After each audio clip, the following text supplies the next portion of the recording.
사도행전 비전을 꿈꾸는 그리스도인 10번째 하나님의 섭리를 신뢰합니다 라는 제목으로 함께 말씀 나누겠습니다.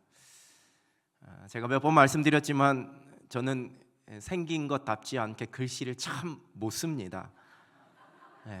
생긴 거에서 웃으시는 건지 못 쓴다는 거에서 웃으시는 건지, 사람의 이미지를 보면요, 보통은 예상되는 필체가 있는데 저는 영 매치가 안 되는 것 같습니다.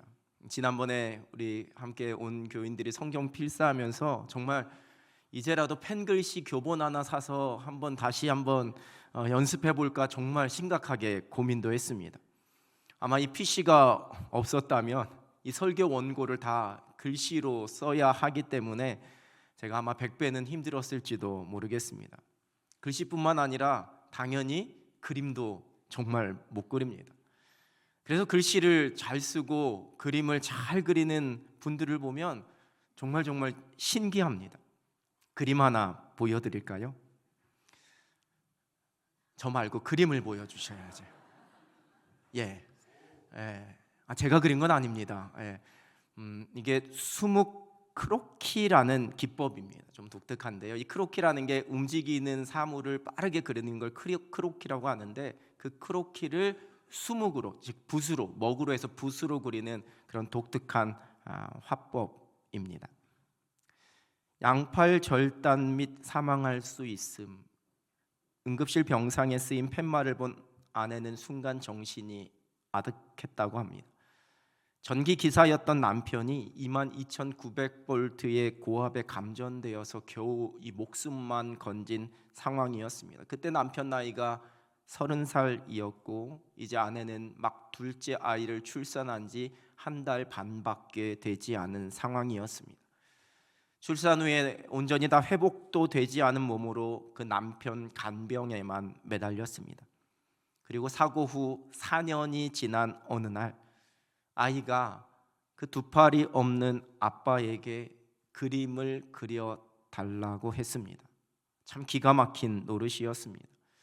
근데 아빠는 그 아이를 실망시킬 수 없어서 의수를 가지고 겨우 참새 한 마리를 그려주었고, 그것을 계기로 남편은 화가의 길로 들어섰습니다. 조금 전 보여드린 작품을 그린 석창후 화백의 이야기입니다. 의수를 끼워서 살 만큼 몸뚱이에 팔을 남겨주셔서 감사합니다. 팔을 가지고 산 세월 30년, 팔 없이 살아온 세월 30년, 나에게는 팔 없이 산 30년이 더 행복했습니다. 지금은 그 모든 것이 하나님의 은혜라고 간증하면서 하루에 4시간에서 6시간씩 무려 6년 7개월 동안 의수로 성경 전체를 써내려갔고, 폭 36cm에 무려 5,128m에 달하는 두루마리 화선지에 성경 창세기부터 요한계시록까지 그 전체를 필사했습니다. 그래서 저 필사한 저 필체가 석창후 폰트라고 해서 일반 PC의 폰트로도 보급이 되었습니다. 전혀 예상하지 못했던 그 인생을 송두리째 무너뜨리고 그 절망의 나락에 빠뜨린 사고였습니다. 그런데 아빠 그림 하나 그려주세요라는 어린 아들이 툭 던진 그 한마디가 그 삶을 바꾸어 놓았습니다. 사람들은 이것을 우연 또는 운명이라고 이야기합니다. 그러나 믿음의 사람들은 그렇게 말하지 않습니다. 오늘 본문은 연약한 자들을 위하는 그 사랑으로 기꺼이 유대 전통대로 정결 예식을 행한 바울에게 펼쳐진 일을 기록하고 있습니다. 그런데 이를 제안했던 야고보와 그 장로들의 예상과는 아주 전혀 다른 상황이 전개되고 있습니다. 본문 27절에 기록된 아시아로부터 온 유대인들이라 할 때 이 아시아는 에베소를 가리킵니다. 당시에 바울은 예루살렘에 살고 있었던 그 유대인들보다 에베소에 있었던 이 유대인들에게 더 많이 알려져 있었습니다. 왜냐하면 그 에베소에서 3년 동안 머물면서 복음을 선포했고 교회의 부흥을 그곳에서 일으켰기에 그곳 유대인들에게 아주 익숙한 인물이었습니다. 그리고 그들의 바울에 대한 적대감도 이 예루살렘에 사는 유대인들보다 훨씬 더 컸습니다. 그곳 유대인들이 바울이 예루살렘에 간다라는 소식을 들었을 것입니다. 그리고 이들이 실제로 오순절을 지키기 위해 예루살렘에 온 것인지 아니면 바울을 해하려는 속셈으로 그 계획으로 온 것인지 정확히 알 수 없지만 그 에베소에 사는 유대인들이 예루살렘에 도착해 있었습니다. 그리고 그들이 바울의 정결 예식이 끝날 즈음에 사람들을 충동했습니다. 그리고 바울을 붙잡았습니다. 바울이 율법에 어긋난 것을 가르치고 있고 이 거룩한 성전을 더럽혔다라고 고소합니다. 에베소 사람으로 이방인이었던 드로비모가 바울과 함께 있었던 것을 보면 분명히 바울이 그 드로비모를 성전에 데리고 들어갔을 것이라는, 그 이방인을 성전에 데리고 들어오므로 그 성전을 더럽혔다라고 주장하고 있습니다. 물론 그들의 억지와 추측일 뿐입니다. 당시에 이 예루살렘 성전의 안뜰은 이방인이 들어갈 수 없는 곳이었습니다. 혹 잘못해서 이방인들이 실수로라도 들어가지 못하도록 그곳에 들어가는 곳에 1.4m 높이의 돌로 만든 벽을 쌓아 놓았고 그 돌에는 헬라어와 라틴어로 이러한 경고 문구도 적어 놓았다고 전해집니다. 이방인은 이 성소 외벽을 지나 안으로 들어오지 말라. 만일 누구든지 들어오다가 사로잡히면 죽일 것이다. 할례받지 않은 이방인이 이 신성한 성전에 들어가면 죗값으로 죽는다. 다른 민족 사람들이 이 구역을 넘어 성전 안으로 들어갔다가 붙잡히면 누구라도 죽임을 당할 것이며 그것은 그 자신의 책임이다. 즉 유대인들이 바울에게 뒤집어 씌운 누명은 사형을 당할 만한 아주 엄중한 죄였습니다. 이 드로비모를 성전으로 데리고 들어가지도 않은 바울을 그저 자기 편향적 확신을 가지고 또한 그게 아니라는 것을 뻔히 알면서도 억지와 누명을 씌워서 지금 바울을 죽이려고 하고 있습니다.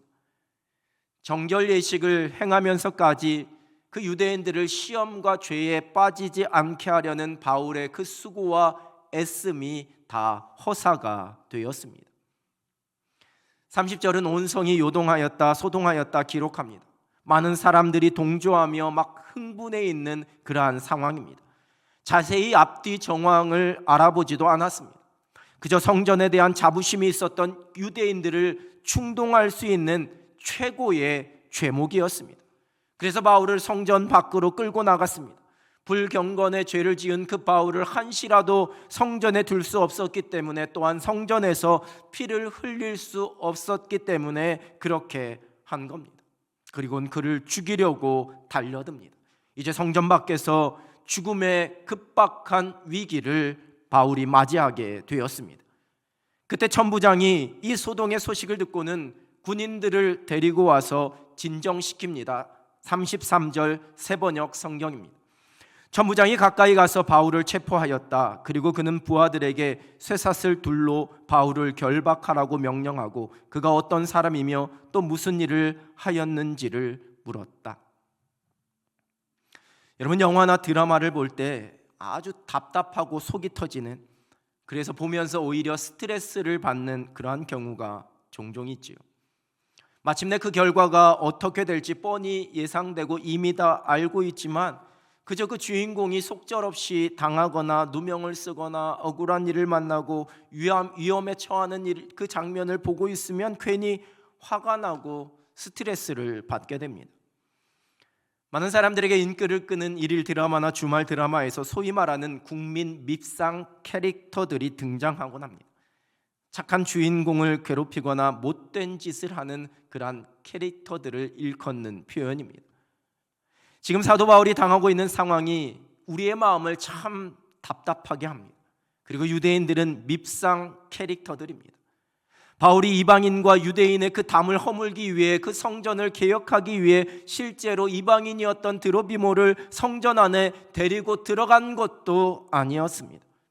오히려 바울은 그 유대인들에 있는 오해를 풀려고 정결 예식까지 행하고 이제 막 마친 상황입니다. 그런데 이 유대인들이 막무가내입니다. 억지를 부리고 누명을 씌우고 잡아서 끌어내고 이제 죽이려고 합니다. 그런데 거기에다가 이 소요를 진정시키려고 달려온 천부장은 대뜸 그들을 말리는 것이 아니라 바울을 체포했습니다. 쇠사슬로 결박했습니다. 그리고 바울에게 묻는 것이 아니라 군중들에게 이 바울의 잘못이 무엇인지를 묻고 있습니다. 흥분해 있었던 사람들은 저마다 소리를 질렀습니다. 그 소란스러움으로 인해 사건의 진상을 알 수 없었던 천부장은 그 바울을 영내로 이끌어갑니다. 여전히 그 무리들의 폭행이 멈추지 않았기에 군인들이 바울을 둘러매고 그 영내 안으로 들어갔습니다. 요즘 젊은이들이 쓰는 억가라는 표현을 들어보셨는지요? 이게 억지로 까다라는 말의 줄임말인데요, 두 가지의 경우에 사용합니다. 하나는 어떤 논리적인 근거나 타당한 이유 없이 그냥 막 상대방을 비난하거나 깎아내리는 것을 표현할 때 사용합니다. 또 하나는 억가당했다라는 표현으로 내가 참 억울하게 손해를 보거나 실패를 하는 경우, 내가 계획했던 일이 운이 없어서 잘 되지 않았다라고 생각될 때에, 또는 어떤 내 주변의 환경이나 상황이 나에게 불리하게 펼쳐질 때에 이렇게 내가 세상에서 억가당했다, 젊은이들이 그렇게 이야기합니다. 예를 들면 내가 열심히 취업 준비를 했는데 경제 상황과 형편이 어려워져서 각 회사의 신입사원 채용이 급격히 줄어들거나, 나는 그저 예년과 같이 예상하고 그 시험을 준비했는데 사정상 그 시험 자체가 없어지는 경우에 내가 세상에서 억가당했다, 이렇게 이야기합니다. 말씀을 시작하며 소개해드린 그저 성실하게 살아가다가 사고를 만나서 양팔을 잃어버린 석창우 화백을 바라보면서 사람들은 그가 세상에서 억가당했다라고 생각했을 것입니다. 음주운전을 하던 차량에 사고를 당해 얼굴 전체에 화상을 입은 이지선 씨를 바라보는 사람들도 아마 그렇게 생각했을 것입니다. 어느 날 갑자기 부르시더니만 이방인의 사도로 사용하시겠다 말씀하십니다. 그 오랜 세월 그 험하고 먼 길을 다니면서 복음을 전하게 하시고 교회를 세우게 하시고 때로는 여러 번 죽을 고비를 넘기게 하시다가 이제는 로마에 가야 한다라고 말씀하시면서 예루살렘으로 들어가라 하십니다. 그리고 다시 죽음의 고비 앞에 서게 된 사도 바울. 인과응보, 권선징악, 신상필벌이라는 세상의 가치관과 관점과 예상으로 바라보면 그야말로 세상에서 억가당한 인생입니다. 그러나 바울에게는 자신에게 펼쳐지는 모든 일들을 해석하는 흔들리지 않는 이 믿음의 고백이 있었습니다. 로마서 8장 28절입니다. 우리가 알거니와 하나님을 사랑하는 자 곧 그의 뜻대로 부르심을 입은 자들에게는 모든 것이 합력하여 선을 이루느니라. 대한성서공회에서 얼마 전에 더 쉬운 번역본으로 번역해서 출간한 새 한글 성경은 이 구절을 이렇게 번역합니다. 우리가 알다시피 하나님을 사랑하는 사람들에게는 모든 것이 한데 어우러져 좋은 결과를 이룹니다. 곧 하나님이 미리 정해두신 계획대로 부르심을 받은 사람들에게는요. 이러한 고백을 갖고 있었던 바울이기에 죽게 될 정도로 매를 맞고 겨우 벗어나서 그 천부장의 영내에 잡힌 상황 속에서 오히려 천부장에게 이러한 요구를 하고 있습니다. 사도행전 21장 39절입니다. 바울이 이르되 나는 유대인이라 소읍이 아닌 길리기아 다소시의 시민이니 청컨대 백성에게 말하기를 허락하라 하니. 그리고 이어지는 40절입니다. 천부장이 허락하거늘 바울이 층대 위에 서서 백성에게 손짓하여 매우 조용히 한 후에 히브리 말로 말하니라. 오해로 인해 흥분해 있었던 유대인들에게 그저 아무런 말도 못하고 매만 맞고 있었던 바울에게 이제 그들에게, 그 유대인들에게 말할 수 있는 기회가 주어졌습니다. 천부장이 유대인들로 하여금 그 바울의 말을 경청하도록 기회를 주었습니다. 바울은 그 유대인들이 그 마음이 혹할 수 있도록 히브리 말로 말하기 시작합니다. 성경은 그들이 그것 때문에 더욱더 조용해졌다라고 기록하고 있습니다. 그리고 이제 펼쳐지는 사도행전 22장에서는 바울이 자신이 어떠한 사람이었는지, 그리고 그랬던 자신을 하나님께서 어떻게 만나주시고 어떻게 택해 주셨는지, 그리고 자신에게 맡겨주신 그 사명이 무엇인지 간증하며 고백하는 그 내용을 기록하고 있습니다. 오히려 지금의 상황이 아주 좋은 기회가 되었습니다. 이 모든 일들은 바울을 로마로까지 인도하시려는 하나님의 손길이었음을, 또한 그 유대인들에게 그 하나님의 마음이 무엇인지를 선포하게 하시려는 하나님의 선한 계획이었음을 성경은 우리에게 깨닫게 해주고 계십니다. 하나님의 섭리란 무엇입니까? 라는 질문에 16세기 종교개혁의 결과물로 작성된 신앙 고백서인 하이델베르크 요리문답 27번은 이렇게 답합니다. 하나님의 섭리는 언제 어디서나 미치는 하나님의 전능하신 능력 가운데 하나님께서 자신의 손으로 하늘과 땅과 모든 피조물을 붙들고 다스리시는 것을 말합니다.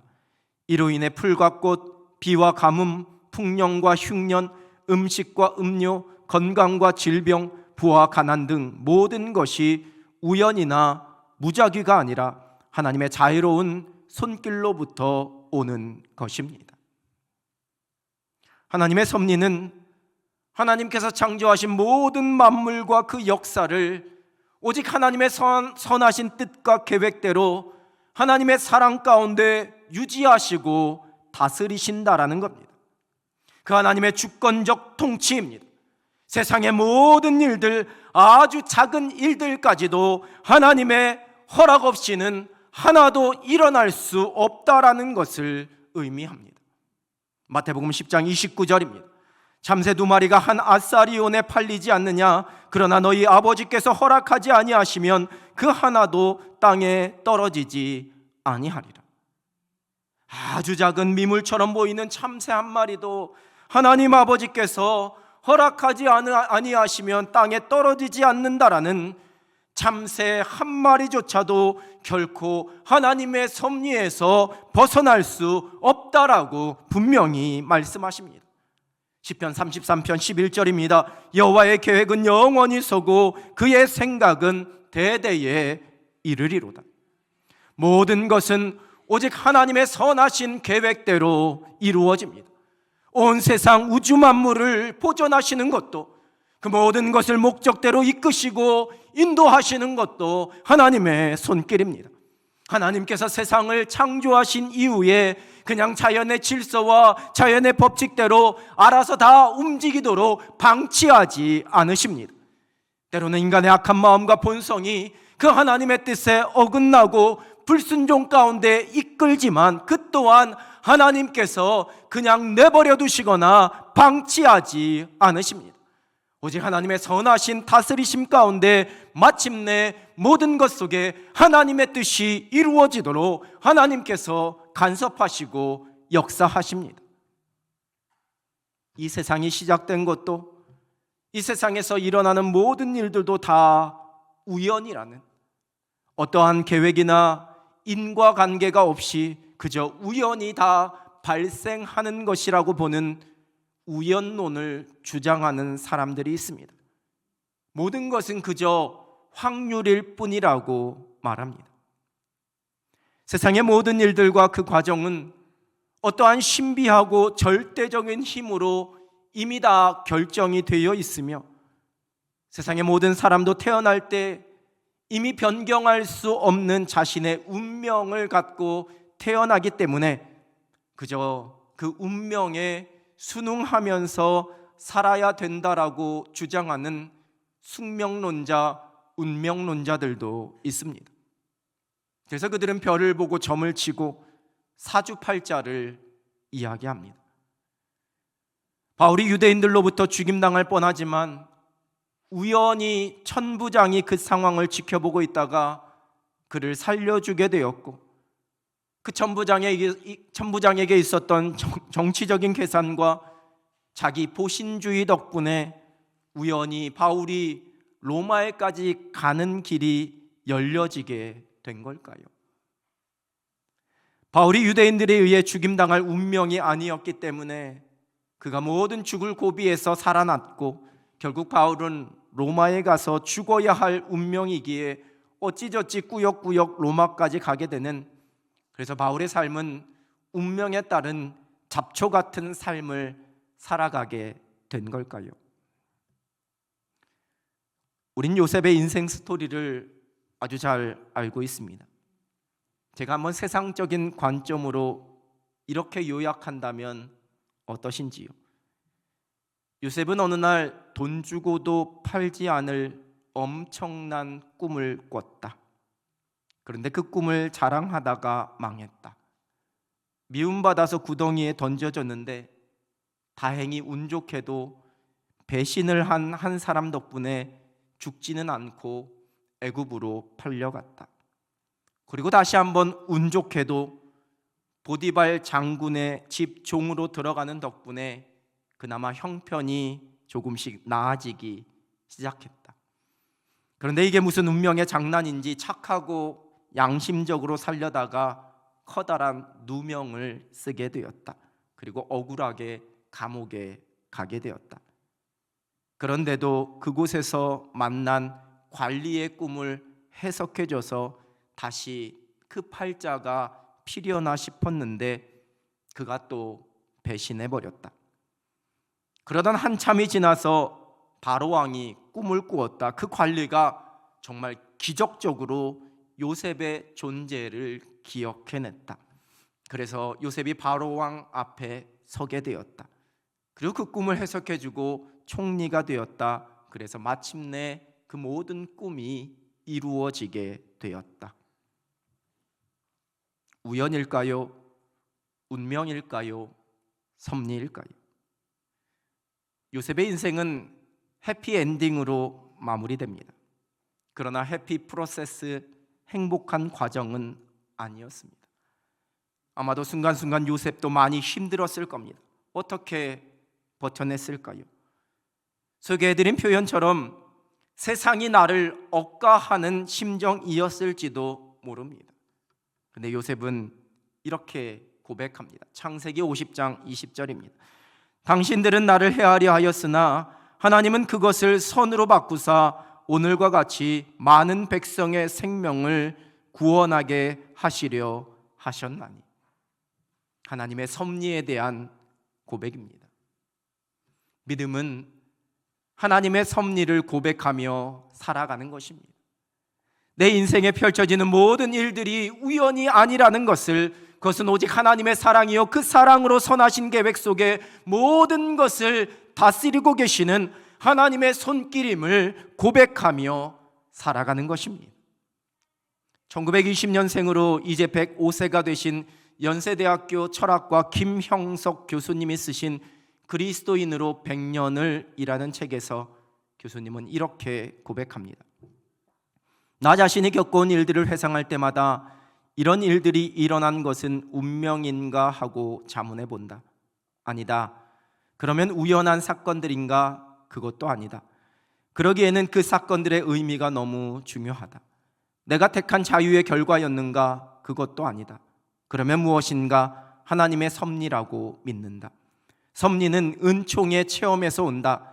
자연에는 법칙이 있고 우리 정신계에는 질서가 있듯이 신앙적 체험에는 은총의 질서가 있다. 그래서 기독교는 기적이 아닌 은총의 체험을 섭리로 받아들이는 것이다. 작은 것에 얽매이지 않으려고 정결 예식까지 행한 사도 바울 앞에 그가 기대하고 예상했던 것과는 다르게 펼쳐진 이 모든 일들, 그러나 그 상황 속에서 바울을 건져내신 것은 그의 삶 속에서 역사하고 계신 하나님의 손길이었습니다. 기적이 아니라 하나님의 섭리 가운데 있는 은혜의 체험이었습니다. 우리의 기대와 예상이 빗나가는 상황이 우리에게 펼쳐지게 될 때, 내가 품고 있었던 오래된 소망이 무너지게 될 때, 내가 열심히 노력하고 준비한 일이 실패하게 될 때 우리에게 찾아오는 낙심과 절망이 있습니다. 그때 믿음의 사람들이 드려야 할 그 고백이 하나님의 손길입니다. 하나님께서 지혜와 사랑으로 온 세상에 일어나는 모든 일들, 내게 관계된 모든 일들을 돌보고 다스리신다는 하나님의 섭리입니다. 비전을 꿈꾸는 그리스도인은 하나님의 열심으로 우리의 삶을 가장 선하게 빚어가고 계시는 하나님의 섭리를 신뢰합니다. 하이델베르크 요리문답 제 28번째는 하나님의 섭리를 고백하는 자들이 누리는 유익에 대해서 어려움 중에서 인내할 수 있게 만들고 순탄한 길에서 감사할 수 있게 해주며 그 미래의 일들을 바라보며 신실하신 하나님을 신뢰할 수 있게 해준다, 이렇게 쓰고 있습니다. 여러분, 우리의 삶이 어디에까지 이르렀든지 간에, 지금 우리에게 펼쳐진 일들이 무엇이든지 간에, 내가 누리고 있는 것이 무엇이고 내게 부족한 것이 무엇이고 내가 감당해야 할 짐이 무엇이든지 간에 그 모든 일들이 내게 이해가 되고 아니면 그렇지 않든지에 관계없이 하나님의 일하시는 손길을 신뢰하고 기대하며 하나님과 동행합니다. 오직 하나님의 섭리를 고백하는 믿음의 사람들만이 누릴 수 있는 은혜입니다. 하나님의 섭리가 우리의 지나온 날에 역사하셨습니다. 하나님의 섭리가 지금 우리의 삶을 이끌어 가고 계십니다. 그 하나님의 섭리가 우리의 살아갈 날을 인도해 주십니다. 전능하신 하나님께서 빈틈이 없는 완벽한 계획으로 우리의 삶을, 이 세상의 모든 일들을 주관하시고 다스리십니다. 믿음의 사람들은 우연이라고 운명이라고 말하는 것이 아니라 하나님의 섭리라고 고백합니다. 하나님의 섭리를 신뢰함으로 날마다 하늘의 소망을 노래하며 행복하게 살아갈 수 있는 여러분 되시길 우리 주님의 이름으로 축원합니다. 기도하겠습니다. 하나님 아버지, 감사합니다. 우리를 거룩한 주의 백성 삼아주시고 우리의 인생의 어느 순간에도 하나님께서 그 손을 떼지 아니하시고 하나님의 선하신 계획과 온전한 인도하심 가운데 이끌어주고 계시다 말씀하여 주시니 하나님 감사합니다. 하나님의 섭리를 신뢰하며 믿음으로 모든 것을 맡기며 믿음으로 하나님을 모든 것을 기대하며 소망 가운데 살아가는 하늘 백성들 되게 하여 주시옵소서. 예수 그리스도의 이름으로 기도드립니다. 아멘.